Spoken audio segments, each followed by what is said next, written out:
Hello everybody, and welcome back to my channel. So today I am going to be talking about one tool that you're probably using to measure your entire progress that's actually probably destroying your entire journey along with it. So if you want to find out what this one thing is that you're using that's destroying everything, then stay tuned for the video. So, you guys have probably seen this little tool right here, the scale. Please excuse the coffee stains on my scale because one, I have no idea why I was weighing myself with a cup of coffee in my hand one day because I'm a psychopath, and two, I'm a disgusting human being and I haven't cleaned it off and it's been like a month, but you know, I just stuck my feet on it, so I'm just like, you know, whatever, my feet are just, you know, on the ground all day. But again, it doesn't excuse the fact that I was, in fact, weighing myself with a cup of coffee in my hand, and that's how much I care about my scale weight, you guys.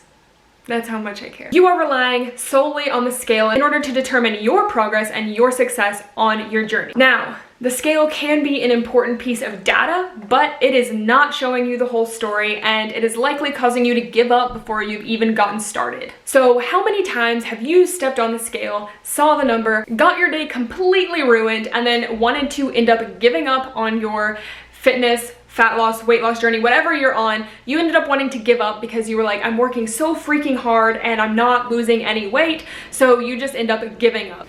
Girl, let me just tell you, it happened to me way many, that doesn't make any sense, way too many times than I want to admit. And so this is why I think it's so important to not rely on what some arbitrary number that just basically tells you how gravity is weighing on your body is telling you. So what the scale weight represents is basically just the weight that makes up the fat, muscles, organs, water, and skeleton, bones in your body. So it's all of these 5 things, and it's not just fat. So quit looking at the scale and thinking, oh, I weigh, you know, like 140 pounds. I'm 140 pounds of fat. No, you're not. You're not 140 pounds of fat. You're really not. You probably don't have that much fat mass on you anyway if you're weighing 140 pounds. So it's important to know that the scale does not just represent fat. So detach that thinking from the scale, because that, one, the scale does not determine your self-worth, and two, it does not determine the entire picture, because there's so much more that goes into what the scale reads than you actually realize. So when you wake up, you know, maybe 2 to 5 pounds heavier the next morning, and you're thinking, holy shit, my progress is destroyed, I might as well give up. I want you to remember these things, because it's so important to know that you didn't actually gain fat overnight. There's a bunch of other factors that go into it that's not fat, and you need to just, girl, take a chill pill and realize that you didn't gain fat. It's literally just your body's response to one of these. So first of all, something that could happen that caused you to gain like 2 to 5 pounds overnight is water weight. You guys, you have to understand that the weight that goes into the scale has to do with the water that's held in your body as well. So your body is a very smart creature. Your body is going to hold on to water weight because of so many reasons, but 2 of those reasons could be because, one, you had a big meal last night, maybe you went out to eat, maybe you know, had your free meal for the week. I don't want to call it a cheat meal. I hate calling it a cheat meal. I will never call it a cheat meal, okay? I will never call it a cheat meal. You had a free meal, or you went out to eat with family, or it was, you know, Thanksgiving, Christmas, whatever, and you had a big meal of carbs and sodium.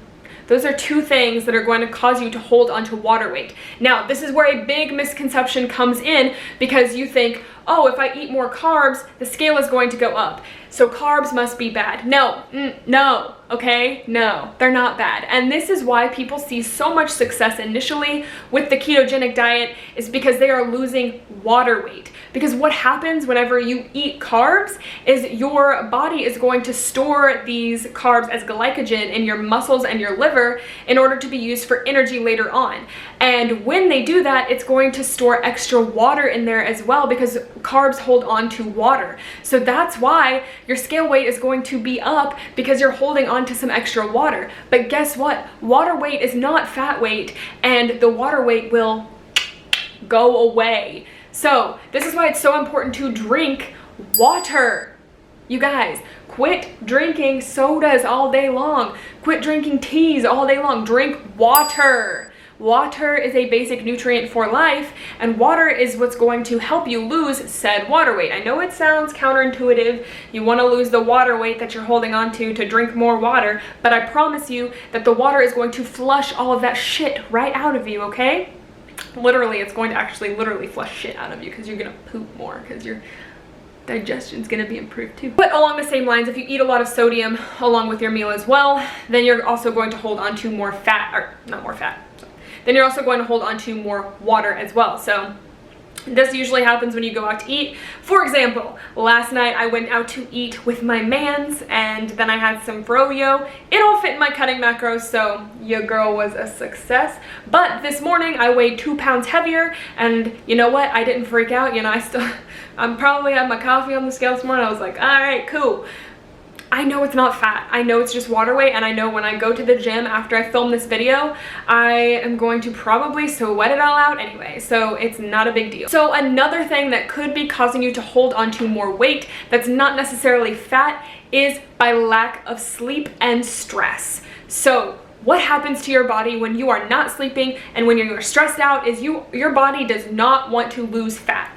It actually wants to hold on to everything that it possibly can because your body releases this hormone called cortisol. And cortisol is basically what triggers your fight or flight response. And if you think about it, if you are in a fight or flight response, your body does not want to lose fat at that time. Let's be real. Because your body is trying to hold on to everything it can in order to survive. And so this is why if you don't get a lot of sleep and you are chronically stressed, it is so much harder for you to make progress, for you to lose weight, for you to gain muscle, whatever it may be. You can't possibly expect to do that if you're constantly stressing your body out. Your body is going to hold on to extra water because you are stressed out, because you are not sleeping, and it's also going to be inflamed because cortisol is going to release an inflammatory response because it's trying to make sure that everything in your body is okay at that time because you're essentially in fight or flight. So it's going to send an inflammatory response to your body, and it's going to make you, one, more inflamed, and two, hold on to extra water weight, which is of course going to make the scale go up. So number 3 is, girlfriend, your good old menstrual cycle. As you know, when you are starting your period, you feel bloated, you feel gross, and suddenly the scale starts to go up and you feel even worse. Girl, it's normal. Your body is going through a lot of hormonal changes right now, and it is trying to, 1, hold on to more water, and 2, regulate itself. So when you have an estrogen spike whenever you're going through your cycle, you are going to see a spike in water retention as well, which does not mean fat retention. Guys, get this through your head. None of these mean fat. It means water, which goes away, okay? It goes away. So basically, before ovulation, there's a 2-week period called the follicular phase. I don't know if I'm pronouncing that right, so please don't come after me if I'm not.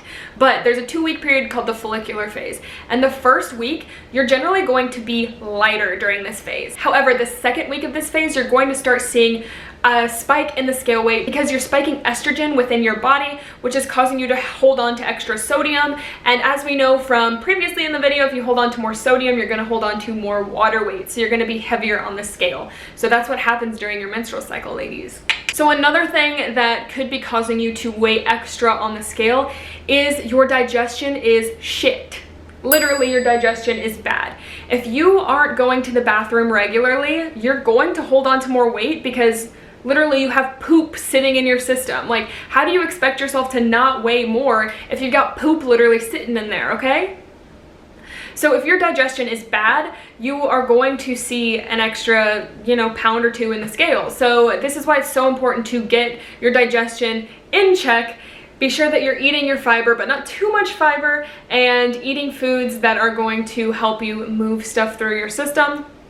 Fiber, and drinking water. As I said earlier, water's gonna make you shit, and getting movement in, because that's all going to make everything move through your system much smoother, and you're overall going to weigh lighter because your digestion is improved. So overall, I want you guys to stop paying so much attention to what the scale reads, and I want you to measure your progress in 3 different ways. The first way is how you feel.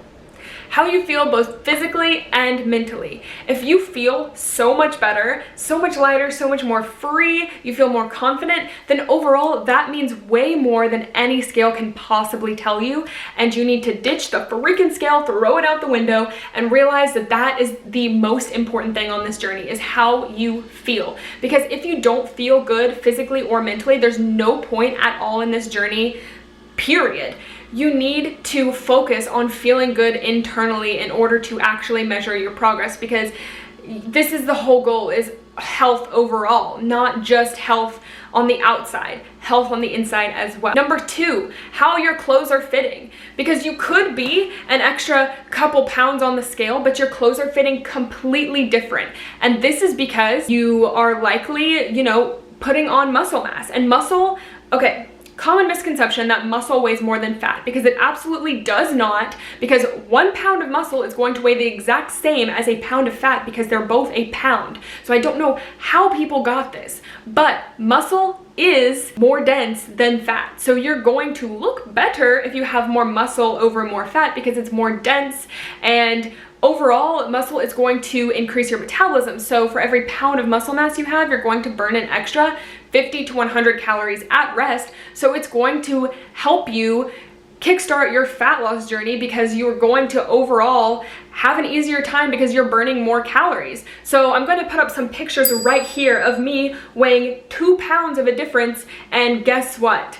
I look completely different because I gained muscle mass. And when you gain muscle mass, you completely recomp your body. So your clothes are probably going to fit a lot different, because your scale weight is staying the same, but you're putting on muscle mass, so your metabolism is increasing, you're burning fat, but you're keeping muscle mass on. So this is why it's so important to not pay attention to the scale, because it doesn't tell you the whole story. Because you want to build muscle mass, you want to have that lean body mass on you, but you don't want to have the fat mass on you. So whenever you lose the fat and you gain muscle, the scale is probably going to stay the same, but you are going to look completely different. So how your clothes are fitting is so important, because you're gonna feel sexy in your clothes. And overall, isn't that much better than getting on the scale and seeing a smaller number? If you put on your clothes and suddenly they fit completely different and you're like, holy shit, I look sexy as fuck. Yeah, it makes a difference, I promise you. So focus more so on that aspect of things rather than focusing on your scale going down. And then lastly, number 3, progress pictures. If you are not taking progress pictures each week, you are doing yourself a complete disservice, because you are not truly seeing how your body is changing. And I did this for so long. I did not see the importance of taking progress pictures, because I was like, oh, I can just rely on the scale, whatever. But as I said, the scale does not tell you the whole story, and you see yourself every single day. If you are just relying on how you see yourself in the mirror every day, you are never going to see the progress that you're making. You have to take pictures and compare last week's picture to this week's picture, or compare 2 weeks ago to this week, and you're going to start seeing smaller and smaller changes add up. For example, I'm going to show you 2 weeks difference for me, and I didn't really see that much of a difference in terms of how I looked at myself in the mirror. I noticed that my clothes were fitting a little bit different, but not a huge difference. But when I looked at these pictures, I was like, holy crap, my body is completely different. And this is why it's important to know, because maybe your clothes are fitting exactly the same, but your glutes are growing. So that's why they're fitting the same, because you may be a little bit smaller in your waist, but your glutes are growing, so you're getting a little bit slim thick. And that's why it's so important to measure progress by progress pictures and comparing them each week. My progress picture tip of the day is to prop your phone up, put it on the front facing camera, video you posing in the front, in the side, and the back, and then screenshot out of that video, and then compare your last week to this week. Be sure that you're taking progress pictures in the morning, preferably after you pooped, but I know for me, I can't poop until after I eat. But if you can poop when you first get up in the morning, then go ahead, girl. Poop. After you poop, preferably, and definitely before you have anything in you. So before you eat or anything like that, that's where you're going to get the most accurate pictures. And be sure to keep it consistent week to week. Similar lighting, similar clothing, preferably, sports bra, underwear. You're the only one who's gonna see it unless you got a coach, and your coach is gonna see it, and then they're the only ones that are gonna see it until you make incredible progress and you're like, everybody look at my fucking body, I look incredible. Okay? This was my rant on the scale and why it is completely bullshit to just use the scale as a tool for realizing the progress that you're making on your fat loss journey. Until next time, my friends, be sure that you check out my other videos. I uploaded a day in the life last week, so be sure to check that one out. I have a lot of food porn in that video and it's so delicious. I kind of miss it because I am 3 weeks into my cut now and I'm feeling good. I'm feeling really lean, but I miss free meals. I did have froyo that fit into my macros last night, and let me tell you, when I am on a cut and I eat sugar, your girl goes insane. Like, I went insane last night. So it was a good night, but be sure to check out my last video and be sure to stay tuned next Monday for another video with your girl, and be sure you hit subscribe and click that little bell so you never miss a video with moi. Anyway, love you guys and see you guys next week.